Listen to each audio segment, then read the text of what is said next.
السلام علیکم میرے پیارے ویورز، ریڈرز اور لسنرز، آپ کو میرا بہت بہت سلام۔ میرا یہ دوسرا ناول ہے اور اس کا پہلا میرا جو ناول ہے وہ ہے آبرو۔ میرے چینل پہ فل اپلوڈڈ ہے۔ میں اس تحریر کے متعلق یہ بات بتانا چاہتی ہوں کہ لوگوں کو شاید یہ لگ رہا ہو کہ کوئی دینی تحریر ہے، لیکن نہیں، یہ ایک رومانٹک ناول ہی ہے۔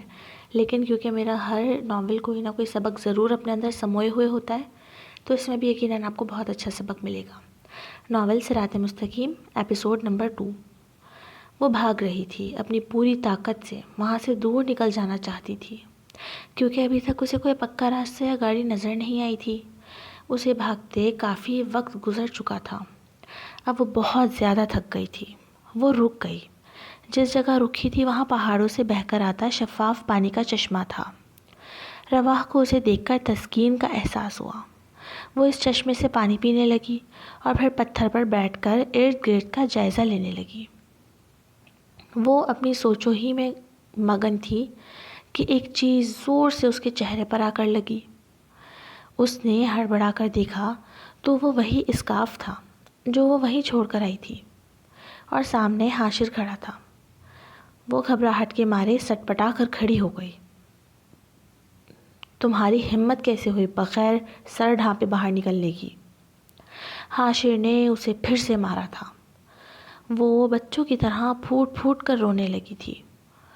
حاشر اسے اپنی کالی بوڑھی آنکھوں سے بڑی غور سے دیکھ رہا تھا۔ کیا بچوں کی طرح رو رہی ہو؟ پہنو اسے، یہاں تمہارے ترکیاں کی طرح ننگا نہیں گھوما جاتا۔ اس کے آنسو ایک منٹ کے لیے تھمے۔ میں کہاں ہوں؟ کیا یہ ترکی نہیں ہے؟ اس نے بھیگی بھیگی آواز میں پوچھا۔ نہیں، حاشر کہہ کر چلنے لگا۔ روا بھاگنے کے انداز میں اس کے پیچھے آئی۔ ترکی نہیں ہے تو یہ کہاں ہوں میں؟ کون سی جگہ ہے یہ؟ مجھے گھر جانا ہے۔ وہ ہذیانی ہو کر چیخ رہی تھی۔ آواز نیچی کر کے بات کرو، تمہارا کوئی ملازم نہیں ہوں میں جو اس طرح مجھ پر دھاڑ رہی ہو۔ حاشر نے اسے بالوں سے دبوچ کر کہا۔ ملازم ہی ہو ہمارے، معمولی سے جمع دار۔ وہ تنفر سے گویا ہوئی۔ تمہیں کچھ زیادہ ہی اکڑ نہیں ہے؟ تمہارے باپ کا حرام کا پیسہ تم سے الگ کر دیا جائے تو بس ایک یہ پھٹکار پڑی صورت ہی تو بچ جاتی ہے تم میں۔ اس پر اتنا غرور! اگر میرے سامنے دوبارہ اکڑنے کی ہمت کی تو تیزاب ڈال دوں گا تیرے اس چہرے پر، ایسا حال کر دوں گا کہ خود کو دیکھ کر بھی چیخیں نکلیں گی۔ اب چلو میرے ساتھ۔ وہ گھسیٹتا ہوا اسے اپنے ساتھ لے جانے لگا۔ حاشر نے لے جا کر اسے واپس اسی کمرے میں پٹخ دیا۔ تم اگر طریقے سے رہو گی تو ہی تمہیں اس کمرے سے نکلنے کی اجازت ملے گی۔ یاد رکھنا، نہ یہ ترکی ہے نہ یہ تمہارے باپ کی جاگیر ہے۔ ہر قدم پھونک پھونک کر رکھنا، نہیں تو پیر پر پیر رکھ کے چیر دوں گا۔ حاشر اسی طرح اسے بد لحاظی سے ڈپٹ رہا تھا، شروع دن سے، جیسے رواح نے اسے مخاطب کیا تھا۔ کیا ہو رہا ہے شہزادے؟ والدہ سلطان کمرے میں تشریف لائی تھی۔ شہزادہ سلیمان کسی کتاب کے مطالعے میں غرق تھے کہ اپنی ماں کی آواز پر چونک کر انہیں دیکھا، پھر مسکرا کر اپنی جگہ سے کھڑے ہو گئے۔ السلام علیکم ملکہ عالیہ۔ شہزادے نے عقیدت سے ماں کا ہاتھ چوما اور انہیں اسی کرسی پر بٹھایا جس پر تھوڑی دیر پہلے خود بیٹھے تھے، اور خود ان کے پیروں کے پاس زمین پر ایک گھٹنا ٹکا کر بیٹھ گئے اور ماں کے دونوں ہاتھ تھام لیے۔ جی امی، آپ ہمیں بلوا لیتی، آپ نے خود یہاں آنے کی زحمت کیوں کی؟ میرا شیر بیٹا۔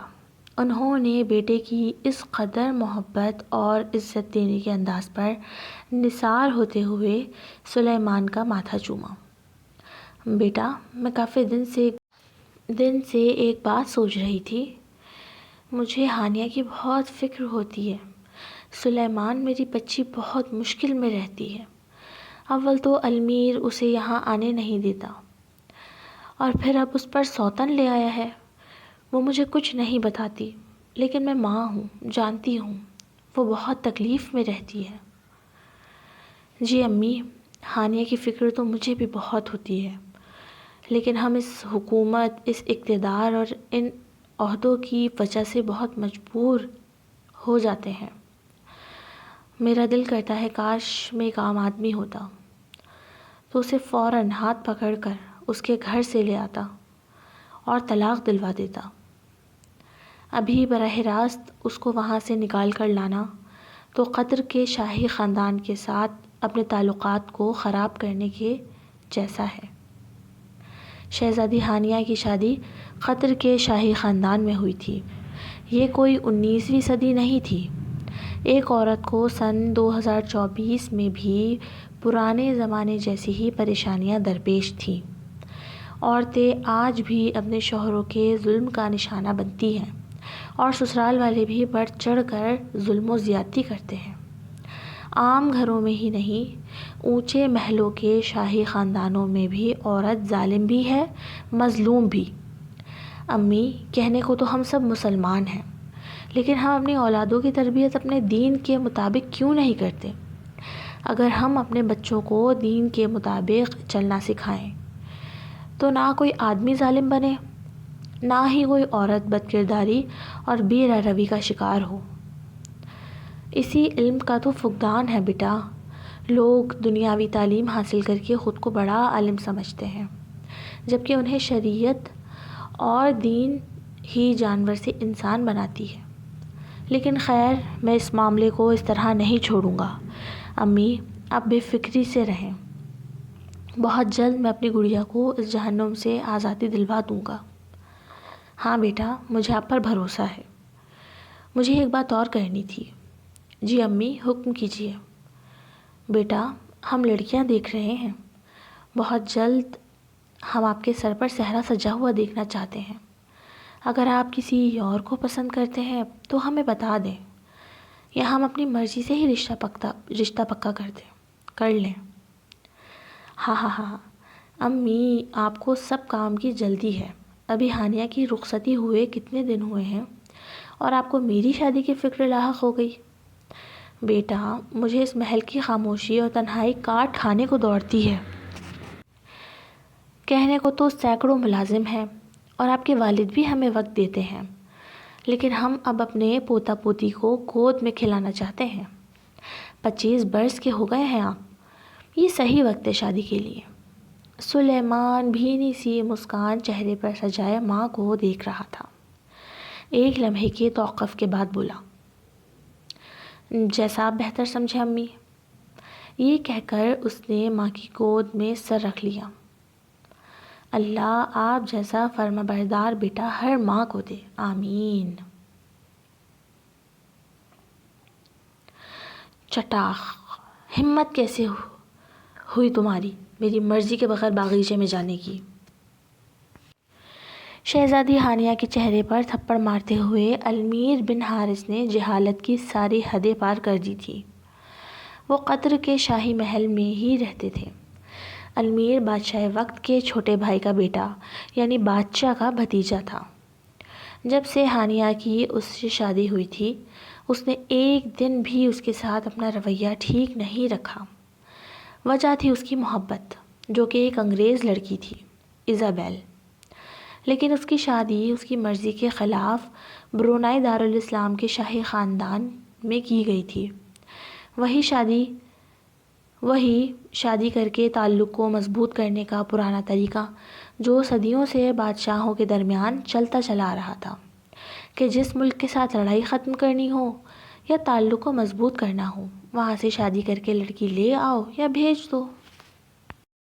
ہانیہ بھی اسی رسم کی بھیڑ چڑھ گئی تھی۔ بلا کی حسین ہونے کے باوجود بھی وہ المیر کو ایک آنکھ نہیں بھاتی تھی۔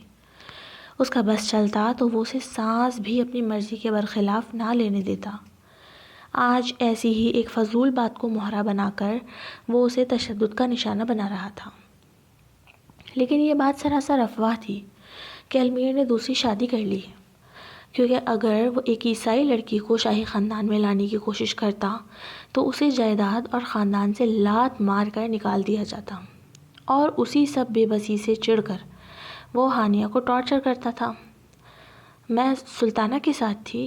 ہانیہ نے اپنے چہرے پر ہاتھ رکھے المیر کو صفائی پیش کی کہ وہ اس کی ماں کے ساتھ تھی، لیکن المیر کا تو مسئلہ ہی الگ تھا۔ زبان چلاتی ہے، تیری اتنی ہمت! ایک جملے کا بولنا تھا کہ المیر نے ہانیہ کو بہت مارا۔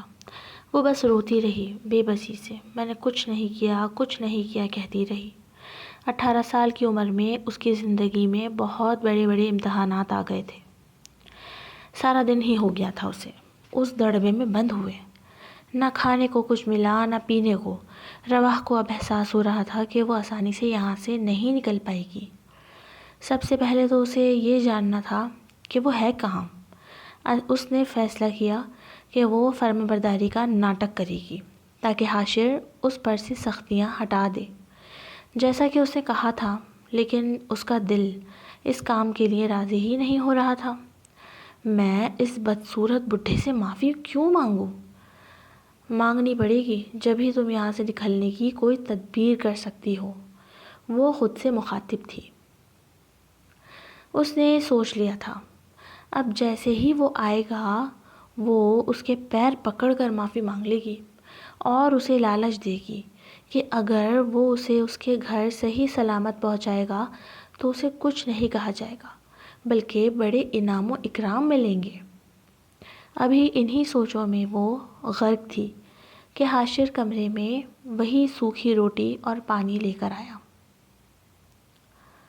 رواح نے 1 منٹ کی دیری کیے بغیر اس کے پیر پکڑے۔ مجھے معاف کر دو، مجھے معاف کر دو، میں نے آپ کے ساتھ غلط کیا تھا اس دن، میں نے سبق سیکھ لیا ہے، اب ایسا نہیں کروں گی، مجھے میرے گھر چھڑوا دو، میں وعدہ کرتی ہوں کہ تمہیں کچھ نہیں کہا جائے گا بلکہ بڑے بڑے انعام ملیں گے، میں گارنٹی دے رہی ہوں۔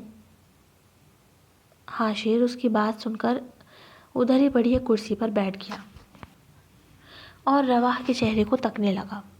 رواح جو کہ اپنی اداکاری کے جوہر دکھا کر بالکل سپاٹ چہرہ لیے بیٹھی تھی، وہ کنکھیوں سے اسے دیکھنے لگی۔ آیا اس کے ڈرامے کا حاشر پر کوئی اثر ہوا کہ نہیں؟ ویسے کیا سبق سیکھا ہے تو نے؟ حاشر کا لہجہ کسی دیہاتی جیسا تھا، وہ تو تڑاک سے ہی بات کرتا تھا رواح سے۔ یہی کہ شراب زیادہ پی لو تو اپنے کمرے سے باہر نہ نکلو، کیونکہ اگر کوئی 2 ٹکے کا غریب ٹکرا جائے تو مسئلہ ہو سکتا ہے۔ حاشر کی اس کا سبق سن کر آنکھیں پھٹنے کے قریب ہوئی تھی۔ رواح نے بالکل بناوٹ کے بغیر کسی چڑچڑاہٹ کے نارمل سے انداز میں بولا تھا۔ وہ ایسی ہی تھی، منہ پھٹ اور بے وقوف۔ اسے سمجھ نہیں تھی کہ کس کے سامنے کیا کہنا ہے کیا نہیں، لیکن حاشر کے چہرے کے زاویوں سے اسے اندازہ ہوا کہ کچھ غلط بول گئی ہے وہ۔ نہیں، تمہیں تو ابھی بہت تربیت کی ضرورت ہے، تم آج رات بھی بھوکی پیاسی رہو گی۔ وہ کھانا اور پانی اٹھا کر لے جانے لگا تو رواح اس کے پیروں سے لپٹ گئی۔ نہیں، مجھے بہت بھوک لگی ہے، میں اب کچھ نہیں کہوں گی، معاف کر دو۔ حاشر نے اسے اپنے پیروں سے دور جھٹکا اور کھانا اس کے سامنے کیا۔ وہ دیوانوں کی طرح اسے کھانے لگی۔ اصل میں پچھلے 5 دنوں میں اس کی یہ دوسری خوراک تھی۔ 3 دن وہ مسلسل بے ہوش رہی تھی، جس دوران وہ ایک لمبا سفر طے کر کے حاشر کے ساتھ آئی اور اسے پتہ بھی نہ چلا، اور اب اس کے ہوش میں آنے کے بعد بھی اسے 2 دن یہاں ہو چکے تھے۔ ایک بات میری کان کھول کر سن لو تم، اب ساری زندگی کے لیے یہی رہو گی، تمہیں یہاں ساری زندگی قید رہنا ہے، اب بھول جاؤ اپنی پچھلی عیاش زندگی کو، وہ کہہ کر چلا گیا۔ رواح نے غصے سے ہاتھ جھاڑے اور منہ میں بولی، ایسی ہی ہمیشہ یہی رہوں گی، میں یہاں سے بھاگ کر دکھاؤں گی، بس ایک بار اپنے باپ تک پہنچ جاؤں میں، پھر دیکھو تمہارے سارے خاندان کو نہ مروا دیا تو میرا نام رواح اشرف نہیں۔ ایک تو بڈھا بھی اتنا ہے، اگر جوان ہوتا تو کم از کم رجھا کر اپنی خوبصورتی کے جال میں پھنسا لیتی، لیکن چھوڑوں گی تو میں تمہیں بھی نہیں۔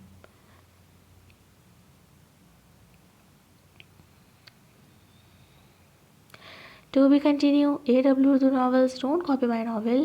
اور میرے سارے پیارے سبسکرائبرز جو مجھے بہت سپورٹ کیے تھے میری فرسٹ ناول کے اندر، میں چاہتی ہوں کہ آپ لوگ لائک بھی کریں، کمنٹ بھی کریں، اگر آپ لوگوں کو میرا کانٹینٹ سمجھ میں آ رہا ہے، یہ ناول اچھا لگ رہا ہے تو پلیز مجھے سپورٹ کریں، مجھے آپ لوگوں کے سپورٹ کی بہت ضرورت ہے۔ تھینک یو، اللہ حافظ۔